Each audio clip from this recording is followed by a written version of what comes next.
အားလုံးပဲမင်္ဂလာပါ Facebook တွေမှာလေကျမရဲ့နာမည်တွေကိုအသုံးပြုပြီးသွားတဲ့အခါကျတော့ကျမရဲ့နာမည်မှာ blue mark ကလေးပါပါတယ်နော်ကျမရဲ့ account ဆက်မှာ blue mark ပါတယ်နောက်ကကျမ account အဲ့ဒီ blue mark နဲ့တွဲထားတဲ့ဟာလေးတွေကလည်းကျမ account လေးတွေပါပဲအဲ့တော့ကျမရဲ့ video တွေကိုဖြတ်တင်ထားတဲ့အောက်တန်းစား account တွေအများကြီးရှိတယ်အောက်တန်းစား page တွေအများကြီးရှိတယ်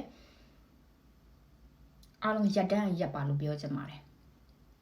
နောက်တစ်ချိန်မှာနင်တို့ရဲ့ဟာတွေအားလုံးတော့ access ယူထားတယ်နောက်ချိန်ကြလို့ရှိလို့ရှိရင်နင်တို့ဘယ်နေရာမှာနေတရားစွဲဖို့လာမှာပါနင်တို့အသက်တွေကြီးပြီးတော့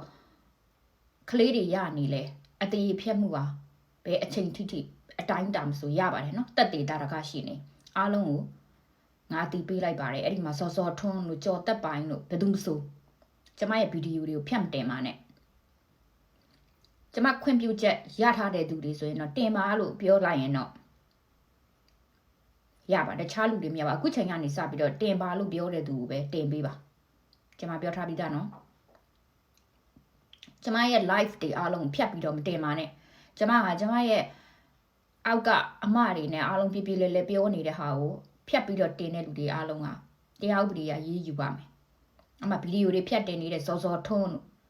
နောက်ခါကြလို့ရှိရင်ပါလဲ Zen Half တို့ကလာ page တွေတတိထားမယ်နော်အများကြီးပဲကျမဗီဒီယိုတွေဖြတ်တင်ထားတဲ့အကောင့်တွေအခုချိန်ကနေစပြီးရက်တန်းရက်မယ် TikTok လည်းဒီတိုင်းပဲနော်